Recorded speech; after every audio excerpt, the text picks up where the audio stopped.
Hoje eu vou compartilhar com vocês uma história um pouco esquisita, um pouco incomum. Pelo menos eu acho que seja incomum. Talvez não seja tão incomum assim. Eu vou ficar sabendo a partir do momento que vocês colocarem os comentários aqui embaixo nesse vídeo. Aí eu vou ter uma ideia se isso é algo comum ou incomum, realmente raro de acontecer. Inclusive eu te faço a pergunta já no início desse vídeo, antes de começar a falar do assunto. Você já queimou uma Bíblia? Ou viu alguém queimar uma Bíblia? Ou você já sentiu vontade de queimar a sua Bíblia, rasgar, ou jogar no lixo, dar um fim nela de alguma forma? Já passou isso pela sua cabeça? Se já passou isso na sua cabeça, deixa aqui embaixo nos comentários, ou algo relacionado que você tenha vivenciado na sua própria vida, ou que você viu na vida de alguém, né? Talvez alguém te contou, cara, sabe, eu sinto vontade de botar fogo na Bíblia, rasgar isso, queimar todas as Bíblias do mundo, acabar com essas religiões loucas que existem no mundo. Talvez você já ouviu alguém falar isso, ou você mesmo sentiu vontade de fazer isso. Então é isso que eu vou compartilhar com você hoje nesse vídeo. Eu tinha esquecido desse evento, um dia que eu fui queimar a minha Bíblia. Por ter passado vários anos, eu acabei esquecendo, porque senão eu já tinha contado aqui no canal, já contei muitas coisas aqui a respeito da minha jornada espiritual, dos conflitos que eu tinha, a raiva que eu tinha, a solidão existencial, né? Tudo em volta dessa área espiritual e, claro, acaba sendo transferida para outras áreas também, né? A sua saúde mental e física é abalada por causa desses conflitos. Mas aí o que acontece? Para a história não ficar muito longa, muitos de vocês já sabem, né, que eu fui evangélico, fiquei muito tempo na igreja, não tanto tempo assim, né? Fiquei 3 anos. Fiquei 3 anos na igreja.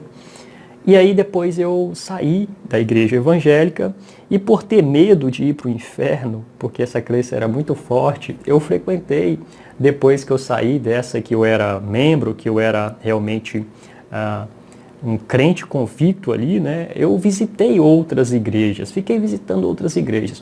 Mas por fim, aquilo foi esfriando e eu fui me convencendo cada vez mais de que aquilo não era o caminho, de que eu não estava achando a liberdade que eu procurava. E também por eu estar em uma fase saindo ali da adolescência e entrando na juventude, aquela vontade, né, de conhecer as mulheres e festas e aquela coisa toda, eu não achava que seria compatível viver as duas coisas. Então eu teria que fazer de fato uma escolha. E aí, por eu ter ficado vários anos na igreja e aquilo não resolveu os meus conflitos internos, eu acabei decidindo ir viver a vida segundo o meu coração, como dizia Salomão, né? Viver segundo o meu coração. E aí eu passei a viver realmente de uma forma liberal. Só que mesmo assim existia um medo, né, de morrer e ir para o inferno, aquela coisa toda. Só que eu não dava atenção muito para esse medo, embora estivesse lá, mas eu não dava muita atenção para isso, porque eu queria viver a minha vida da minha forma. E aí eu passei a gostar, na verdade eu sempre gostei, né? Só que aí eu me assumi de fato a gostar com total liberdade e expressão do rock, né? Sempre gostei de rock desde criança. Mas nesse tempo eu realmente me entreguei de cabeça, assim, de curtir as melhores bandas de rock do mundo, enfim, vestir roupas estilo roqueiro, aquela coisa toda. E aí, né, claro, você vai entrando em uma tribo onde certas coisas ali são bonitas, são símbolo de atitude, né? Símbolo de rebeldia, aquela coisa toda. E mais você for impactante, mais você impacta os seus amigos, seus colegas, aquela coisa toda que nós já sabemos que existem em qualquer lugar, né? Clubes ou na socialite ou nas pessoas de classe baixa, enfim, sempre existem grupos, né? E esses grupos eles são movimentados por uma egrégora, é uma energia invisível. E aí, dentro do conhecimento do rock, né, é muito falado que roqueiros que rasgaram a Bíblia, que queimaram o crucifixo, que botaram a cruz de cabeça para baixo e fizeram xixi em cima da cruz, aquela coisa toda. E isso acaba sendo bonito para os caras que curtem, né?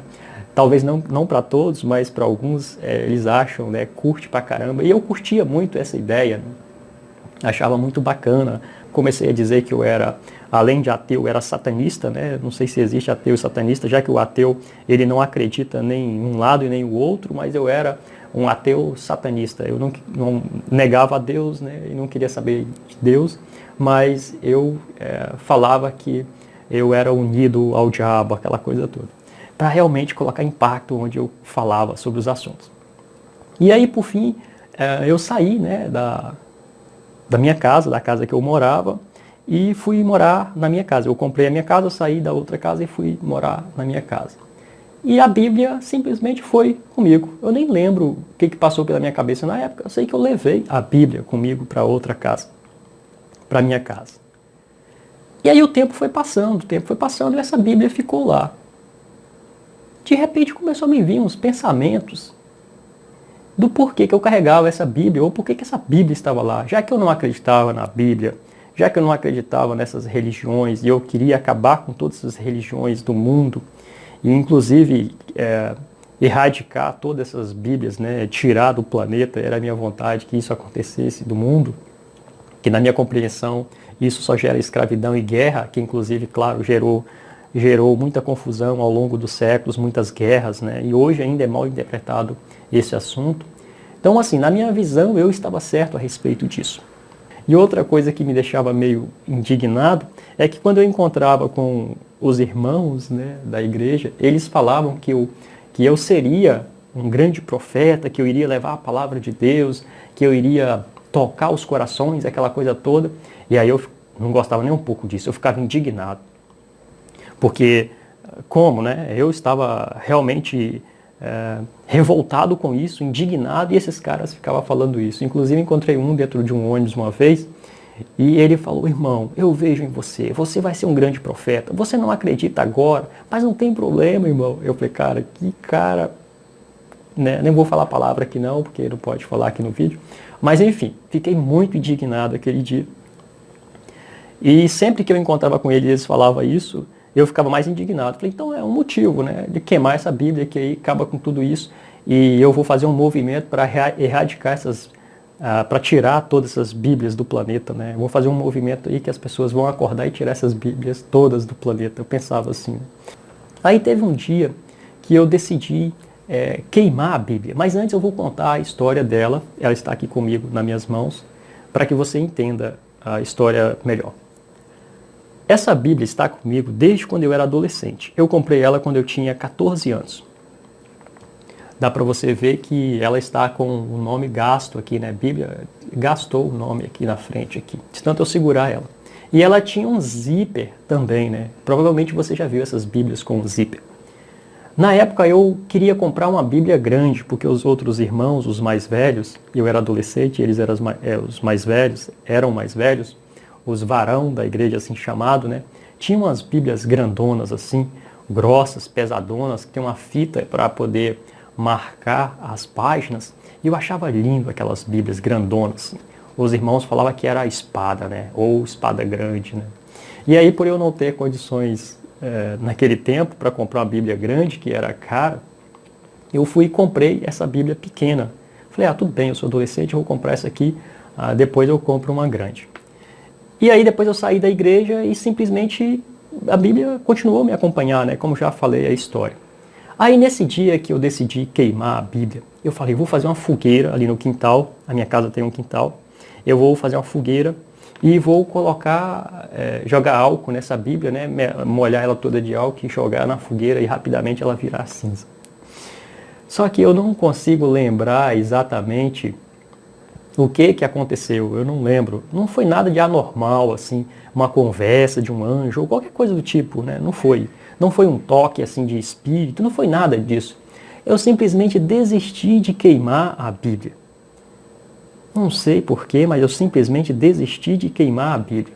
Mas aí eu decidi fazer uma modificação. Falei: não, vou fazer ela ficar mais bonita. Vou tirar esse zíper, que eu já nunca gostei desse zíper. E esse zíper deixa com a cara muito feminina, assim, eu vou tirar esse zíper. Aí eu peguei a lâmina, passei a lâmina aqui e tirei o zíper. Dá para vocês verem que o corte é até meio grosseiro, né? Porque eu tirei o zíper. E aí deixei ela lá na estante e quase sempre vinha o pensamento novamente: cara, não faz sentido você é um ateu, você ter uma Bíblia aqui na sua estante. Você é um cara que não acredita nisso, ter uma Bíblia na sua estante não faz sentido. Para resumir a história, essa raiva, essa revolta com a Bíblia só acabou em 2016. Até 2016 eu tinha ainda resquícios em relação à Bíblia, né? Mesmo que já não era tanto quanto era no início, nessa época rock and roll, nessa época que eu era ateu, mas ainda existia um resquício em relação à Bíblia. Mas em 2016 eu conheci os ensinamentos do Neville. E o Neville ele tem uma linguagem muito diferente, né? A maneira de interpretar a Bíblia, de passar essa mensagem é muito diferente da ortodoxa. Então eu gostei da maneira do Neville e passei a aceitar a maneira que o Neville fala, né, sobre os textos da Bíblia.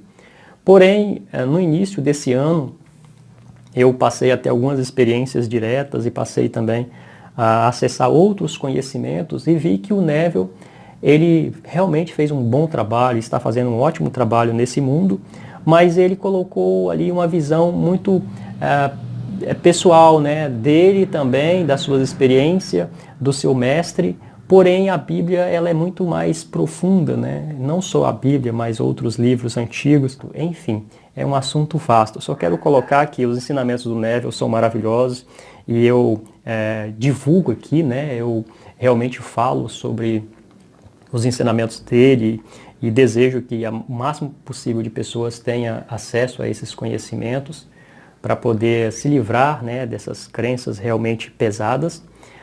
Porém, o Neville ele teve, né, a sua visão pessoal de interpretar a Bíblia, que eu agora tenho uma visão um pouco diferente, né, não tão diferente, mas um pouco diferente. E eu vou estar falando sobre isso ao decorrer do tempo, né, nos próximos vídeos, no meu treinamento fechado também eu falo bastante sobre isso. Mas esse foi um evento realmente curioso, que nem eu lembrava. E aí eu fiquei pensando, será que isso é comum? Será que as pessoas pensam isso também? E aí eu quero saber, né, se você pensa isso, deixa aqui embaixo nos comentários se você já pensou, se você pensa, se você já sentiu isso também dentro de você. Deixa aqui embaixo nos comentários, vai ser muito bacana para eu ver e para os próximos que vão ver esse vídeo também, né? E esse vídeo aqui é com o objetivo de levar clareza, né? Nós não precisamos ter revolta, raiva. É um livro muito especial, né? Tem ensinamentos valiosos aqui, assim como grandes livros da humanidade, né? Como os Vedas, os livros que estão dentro dos Vedas, né? Upanishads, Bhagavad Gita, entre outros, são livros realmente fantásticos, né? Tem conhecimentos valiosos, mas precisa ser muito bem interpretado. Irei falar um pouco mais também no próximo vídeo. Se esse vídeo fez sentido para você, compartilhe ele com outras pessoas, talvez fará diferença na vida delas também. Talvez elas estejam passando por aquilo que eu estava passando, né? E então elas terão uma clareza melhor sobre o assunto. Eu vou ficando por aqui, um grande abraço, até o nosso próximo encontro.